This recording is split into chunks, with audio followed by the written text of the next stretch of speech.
لائق عزت و احترام، معزز و مکرم سامعین کرام، السلام علیکم ورحمۃ اللہ وبرکاتہ۔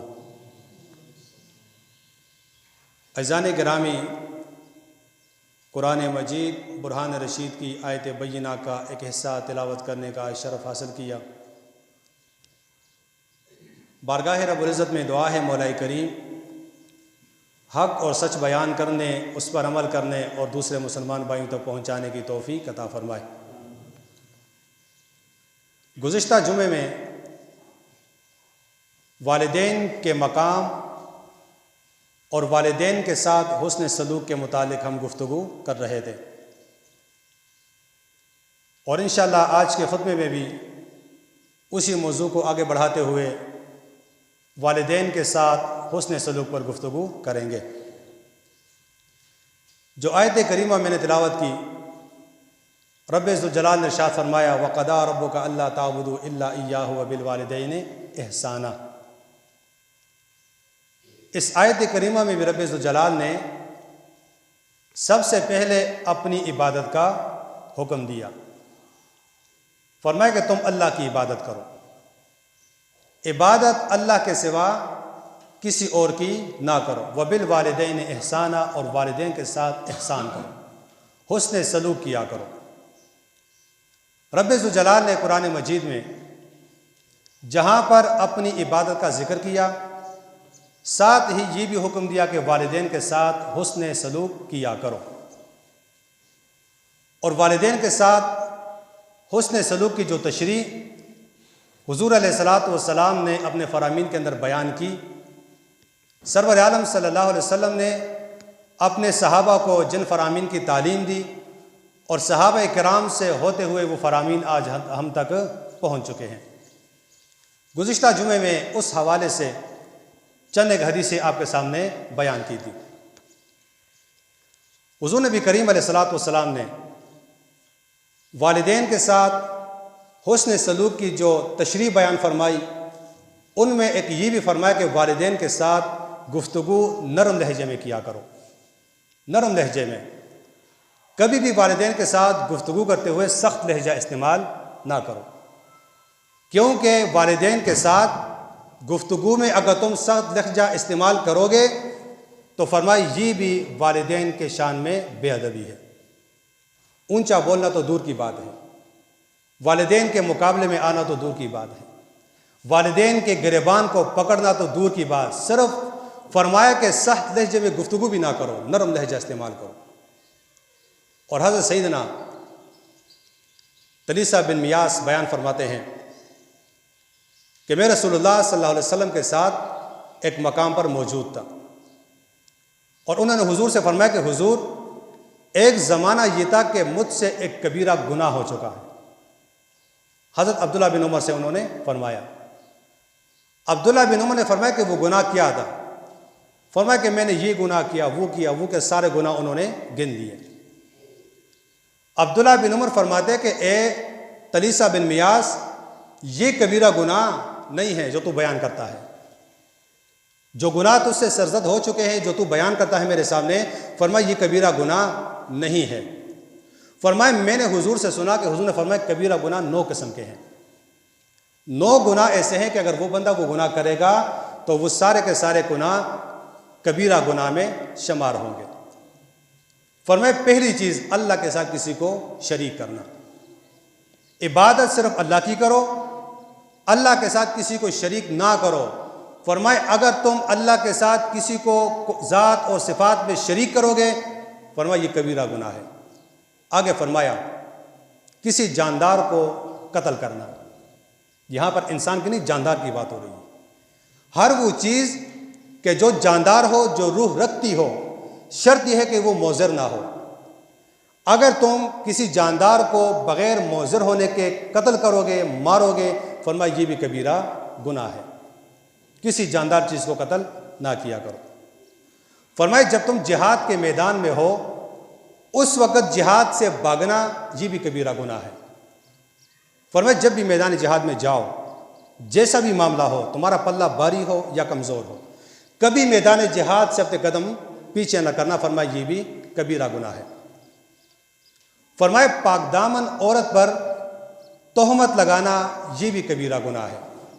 ایک عورت ہے جو پاک دامن ہے، پارسا ہے، جو اچھے اونچے خاندان کی ہے، اپنے کسی اور معاملے کا بڑاس نکالنے کے لیے تم اس پر تہمت لگاتے ہو، فرمائے یہ بھی کیا ہے؟ کبیرہ گناہ ہے۔ آگے فرمائے سود کھانا یہ بھی کبیرہ گناہ ہے۔ یتیم کا مال کھانا یہ بھی کبیرہ گناہ ہے۔ فرمائے مسجد میں بے دینی پھیلانا یہ بھی کبیرہ گناہ ہے۔ مسجد میں ایسا کام کرنا جس سے بے دینی پھیل جائے، مسجد کے اندر ایسی گفتگو کرنا جس سے بے دینی پھیل جائے، مسجد کے اندر ایسا رویہ رکھنا جس وجہ سے لوگ دین سے دور ہو جائیں، فرمائے یہ بھی کیا ہے؟ کبیرہ گناہ ہے۔ فرمائے کسی کا مذاق اڑانا، ہوتا ہے نا ہم کسی کا مذاق اڑاتے ہیں کہ میں مذاق میں یہ بات کرتا ہوں، کسی مسلمان کا مذاق اڑانا فرمائے یہ بھی کبیرہ گناہ ہے۔ اور حضور نے فرمایا سنو، اگر تمہارے والدین تمہارے کسی فعل کی وجہ سے، تمہارے کسی بات کی وجہ سے رو لیں، ان کے آنکھوں سے آنسو نکلے، فرمایا یہ بھی کبیرہ گناہ ہے۔ پھر حضور صلی اللہ علیہ وسلم نے فرمایا اللہ کی قسم، آپ نے فرمایا کیا تیرے والدین حیات ہیں؟ تو اس نے کہا کہ میرے پاس صرف میری ماں ہے۔ تو حضور نے فرمایا کہ اللہ کی قسم اگر تم اپنی ماں سے نرمی سے گفتگو کرو گے، اسے کھانا کھلاؤ گے، تو اللہ کریم ضرور تجھے جنت میں داخل کرے گا۔ یہ ہے والدین کا مقام۔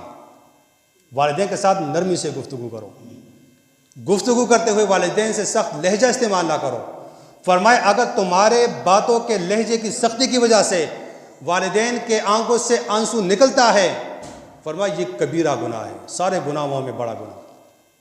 اور گزشتہ جمعے میں ہم اس بات کو بیان کر چکے کہ اگر تمہارے والدین میں سے کوئی بھی تمہاری کسی فعل کی وجہ سے ناراض ہو جائے، جب تک وہ ناراض رہے گا اللہ کریم تم سے ناراض رہے گا۔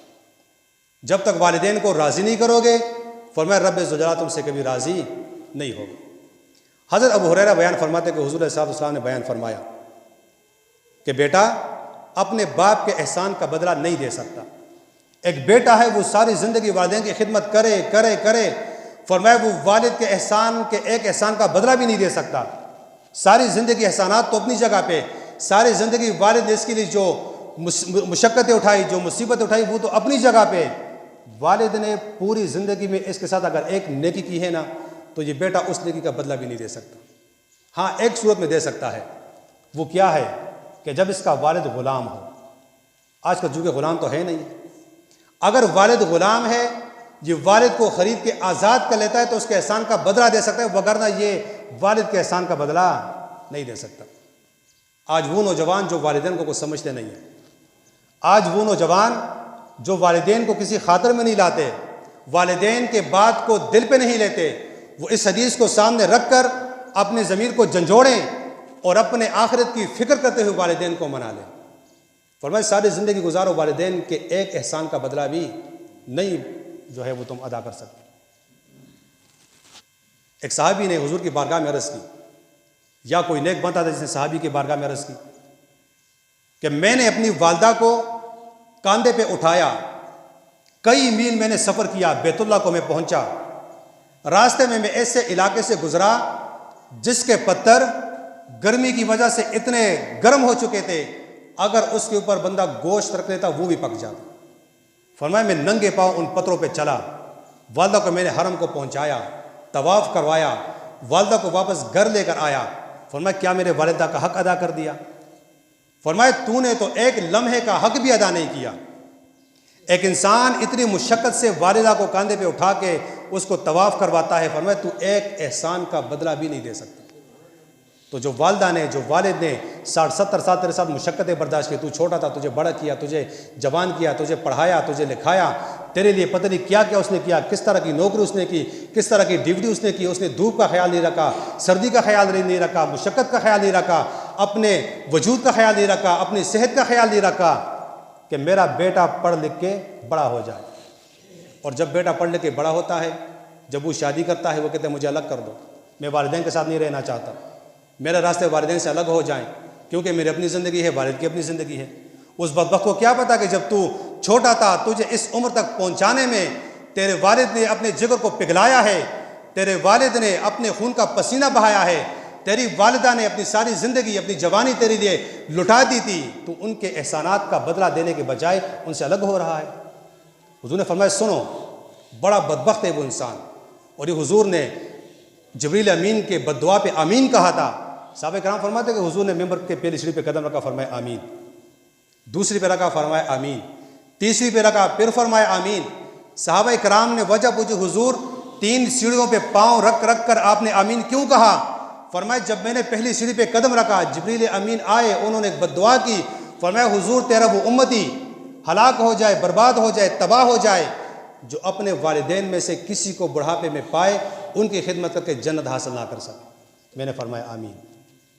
اب جس کے لیے بددعا جبریل امین دیتے ہوں، جس کے بددعا پہ آمین حضور علیہ الصلوۃ والسلام کہتے ہوں، اور وہ بندہ والدین کو بڑھاپے میں پا کر والدین کی تکلیفوں کو نظر انداز کر کے اپنی زندگی کی عیاشیاں جب وہ گزارتا ہے تو وہ انسان یقیناً جہنم کا ایندھن بنے گا۔ حضور علیہ الصلوۃ والسلام نے والدین کے ساتھ جو حسن سلوک کی جو ہمیں تعلیم دی، اور نبی کریم علیہ الصلوۃ والسلام نے ایک حسرت کی، ایک تمنا کی، اور اس تمنا کو احادیث کی کتابوں نے محفوظ کیا اور قیامت تک کے لوگوں کے سامنے پیش کیا کہ لوگوں آج تم کس بات پہ غرور و تکبر کرتے ہو؟ آج تمہارے اندر جو غرور ہے، جو تکبر ہے، وہ کس بات پر ہے؟ تمہارے پاس عمل کتنا ہے؟ تمہارے پاس نیک اعمال کتنے ہیں؟ نمازیں کتنی ہیں؟ تمہارے پاس نیک عبادات کتنی ہیں؟ تم کس بات پہ غرور کرتے ہو؟ امام الانبیاء نے تمنا کی، فرمائے کاش کہ میری والدہ زندہ ہوتی، کیونکہ حضور کے والد ولادت سے پہلے فوت ہو چکے۔ حضور کی والدہ اس وقت فوت ہوئی جب حضور بچپنے کے میں تھے۔ حضور نے فرمایا کاش میری والدہ زندہ ہوتی، میں عصر کی نماز پڑھ رہا ہوتا، 2 رکعتیں پڑھ چکا ہوتا، 2 باقی ہوتی، میری والدہ میرا نام لے کر بلاتی احمد، میں نماز چھوڑ کے والدہ کی خدمت میں چلا جاتا۔ یہ کون کہتا ہے؟ امام الانبیاء، کہ جن کو رب نے فرمایا حضور لولا کلمہ اظہرت الربوبیہ، اے حبیب اگر میں تجھے پیدا نہ کرتا میں اپنا رب ہونا بھی ظاہر نہ کرتا۔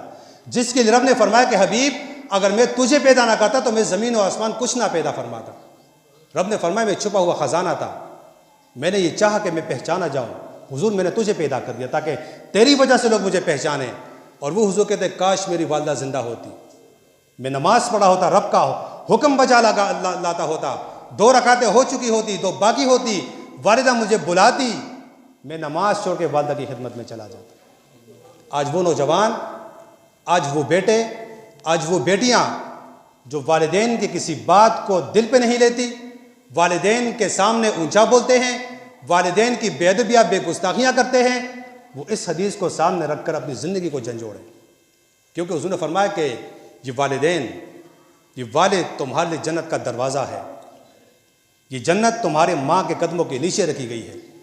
فرمایا تم اس بات کو نہ ڈنڈورو، تم اس بات کو نہ پیٹو، اس بات کو تم کھول کے نہ پڑھو کہ والدین کیسے ہیں، اگر وہ جیسے بھی ہیں وہ ان کا اور اللہ کا معاملہ ہے، تمہارے لیے تو وہ جنت و جہنم بنا دیے گئے ہیں، اگر نافرمانی کرو گے جہنم میں جاؤ گے، فرمان برداری کرو جنت میں جاؤ گے۔